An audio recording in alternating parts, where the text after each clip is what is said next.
Bismillahirrahmanirrahim. Assalamualaikum warahmatullahi wabarakatuh. Alhamdulillah, alhamdulillahirabbil alamin. Assalatu wassalamu ala asrafil anbiya'i wal mursalin wa ala alihi wa sahbihi ajma'in, amma ba'du. Allahumma sholli ala sayyidina Muhammadin fatihil lima ughliqa wal khatil lima sabaq nasiril haqqi bil haqqi wal hadi ila siratikal mustaqim wa ala alihi haqqa qadrihi wa miqdarihi azim. Para hadirin yang dimuliakan Allah Subhanahu wa taala, semoga kita ini mendapatkan kemuliaan, mendapatkan keberkahan, mendapatkan limpahan rahmat dari Allah Subhanahu wa taala. Baiklah, pada kesempatan yang berbahagia ini kita akan berbincang-bincang dengan tema yang berjudul rahasia dan hikmah-hikmah ibadah dalam Islam. Para hadirin yang dimuliakan Allah Subhanahu wa taala, tentunya kita mengetahui apa itu ibadah. Tentunya kita mengerti apa itu ibadah. Ibadah adalah suatu pekerjaan yang dilakukan oleh kita, yang dimana ketika ibadah itu baik, maka akan diberikan pahala Allah Subhanahu wa taala. Ketika ibadah itu kita kerjakan yang berhubungan dengan Allah Subhanahu wa taala, hubbul minallah, kita akan mendapatkan pahala di sisi Allah Subhanahu wa taala. Dan ketika ibadah itu dilakukan sesama manusia bersedekah, maka kita tentunya membahagiakan orang lain. Para hadirin rahimakumullah, ibadah adalah salah satu pekerjaan, adalah salah satu amalan yang kita kerjakan, yang harus kita kerjakan itu semata-mata hanya ingin mendapatkan keridhaan dari Allah Subhanahu wa taala, bukan karena sanjungan apapun, bukan karena sanjungan manusia, bukan karena penghargaan manusia, bukan. Ketika seseorang itu berniat untuk ingin disanjung oleh orang lain, untuk disanjung oleh temannya, maka ibadah yang dia lakukan itu di sisi Allah Subhanahu wa taala tidak mendapatkan pahala. Para hadirin rahimakumullah, tentunya dalam ibadah itu mempunyai hikmah-hikmah. Tentunya dalam ibadah itu mempunyai rahasia-rahasia dalam ibadah. Hikmah salah satunya hikmah dalam sholat.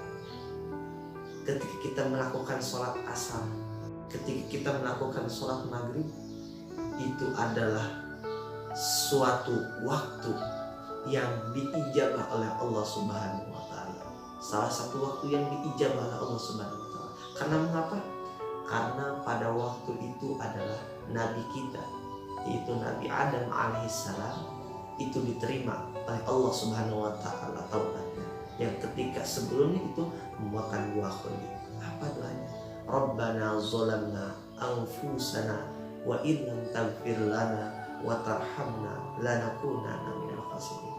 Insyaallah ketika kita mengerjakan suatu ibadah, mengerjakan amalan dan berdoa pada waktu itu, insyaallah doa kita akan diijabah oleh Allah Subhanahu wa taala. Itu adalah salah satu hikmah dalam ibadah yang kita kerjakan, yaitu dalam ibadah sholat. Nah, ketika kita melakukan ibadah, pasti di dalam ibadah tersebut itu ada kelebihan-kelebihannya yang terkandung dalam ibadah. Apa kelebihan-kelebihannya? Apa yang kita dapat, yang kita lakukan ketika kita beribadah? Para hadirin rahimakumullah, sesungguhnya untuk melakukan ibadah kita harus mempunyai hati yang ikhlas. Kita harus mempunyai hati yang bersih untuk melakukan ibadah tersebut. Ketika kita melakukan ikhlas, insya Allah ibadah seberat apapun yang kita lakukan itu tidak akan terasa berat. Karena al-ikhlasu ruhul amal, ikhlas itu adalah ruhnya dari Allah. Kelebihan-kelebihan ibadah, ketika kita melakukan ibadah yang kita kerjakan insya Allah di situ ada rahasia-rahasia yang insya Allah ketika kita melakukan ibadah tersebut, maka kita akan mendapatkan rahasia-rahasia yang terkandung pada ibadah tersebut.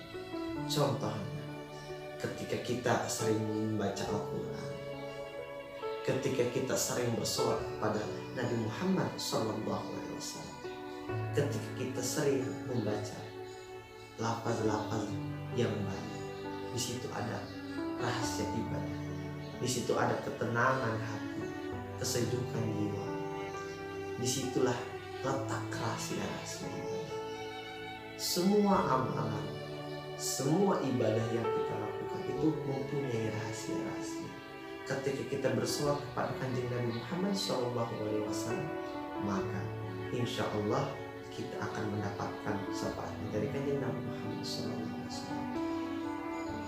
Seperti di dalam kitab Taqul Qaul, di dalam bab tentang salat, ketika kita bersolawat kepada kanjeng Nabi 1 kali, maka Allah akan bersolawat kepada kita, kanjeng Nabi akan bersolawat kepada kita yaitu 10 kali.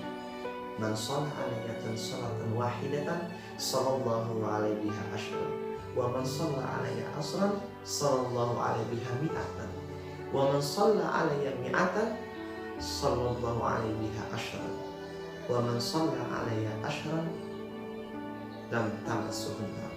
Maka diharapkan itu umat kanjeng Nabi Muhammad SAW itu adalah masuk neraka. Subhanallah. Itulah rahasia-rahasia ibadah. Ketika kita melakukan ibadah, kita harus dengan ikhlas, tanpa meminta imbalan. Karena ibadah yang kita lakukan itu adalah semata-mata ingin mendapatkan keridhaan dari Allah Subhanahu wa Ta'ala. Ingat, ketika kita melakukan ibadah, jangan sesekali kita berniatkan untuk dipuji orang lain, untuk menerima imbalan orang lain, untuk mendapatkan pahala dari Allah Subhanahu wa Ta'ala. Tapi lakukanlah ibadah dengan hati, lakukanlah ibadah dengan sepenuh hati, yang insya Allah ketika kita mengerjakan ibadah itu dengan baik, maka kita memperoleh pahala dan kita akan mendapatkan keridhaan dari Allah Subhanahu wa Ta'ala. Mungkin hanya ini yang dapat saya sampaikan, kurang lebihnya mohon maaf, dan kepada Allah saya mohon maaf. Bila ada tutur-tutur kata yang salah, saya mohon maaf. Wassalamualaikum warahmatullahi wabarakatuh.